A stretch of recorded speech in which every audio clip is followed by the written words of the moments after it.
साथियों को नमस्कार।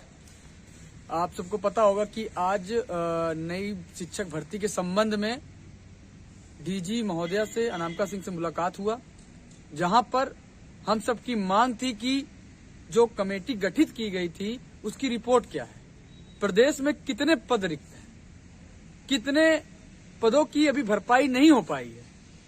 आरटीआई हमने देख लिया, जन सूचना अधिकार के तहत देखा, फॉरेन कंट्री यूनेस्को का भी देख लिया डाटा, लेकिन जो मौजूदा शिक्षा मंत्री जी ने जो डाटा बता रहे थे, अनुपात समानुपात बता रहे थे, जो माननीय योगी जी ने एक कमेटी गठित की थी कि ये रिपोर्ट देगी, उस रिपोर्ट में आया क्या?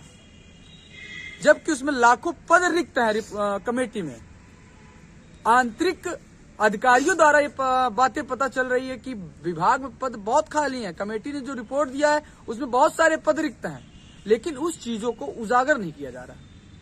क्यों उजागर नहीं किया जा रहा? क्यों माननीय शिक्षा मंत्री जी ने इस पर बयान नहीं दिया?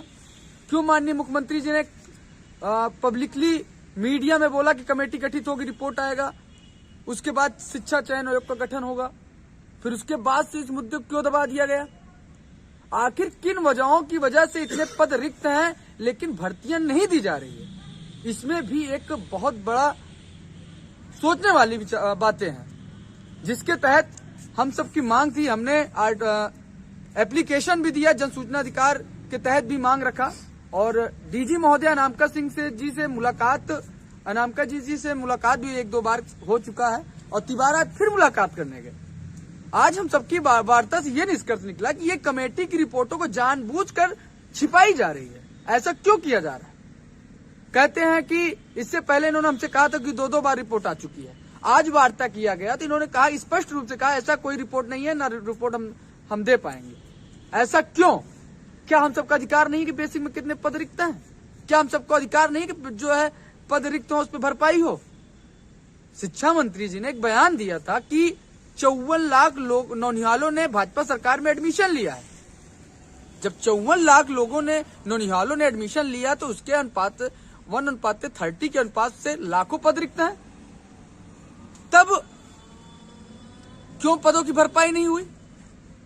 ये बहुत ही बड़ा सोचनीय विषय है। हम सबको एक बड़े स्तर से इस लड़ाई को लड़ना होगा, क्योंकि इस लड़ाई को क्या उम्मीद करें कि अगली जो सरकार है वो भी पद को भरे।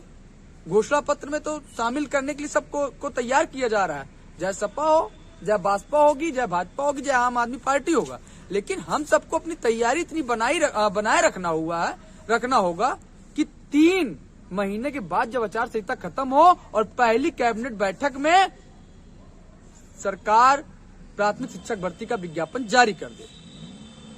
इसके लिए हम सब प्रयासरत हैं, और रिपोर्ट तो हम सब उजागर करके रहेंगे। जब तक ये नहीं देंगे तब तक इनके पीछे लगे रहेंगे, क्योंकि अगली सरकार जो है, या इस समय जो आचार संहिता के समय जो प्रजा राजा होती है, उसके तहत सारी मीडिया और सारी डिबेटों में हम इसको दिखाएंगे कि हमारे पास जो माननीय योगी जी ने कमेटी रिपोर्ट कहा था उसका आया, और लाखों पद रिक्त थे, लेकिन तब भी शिक्षा मंत्री और मुख्यमंत्री जी द्वारा रोजगार नहीं दिया गया। और अगली सरकार से को भी उम्मीद के साथ साथ दबाव बनाए रखना है कि अगली सरकार हमको भर्ती दे।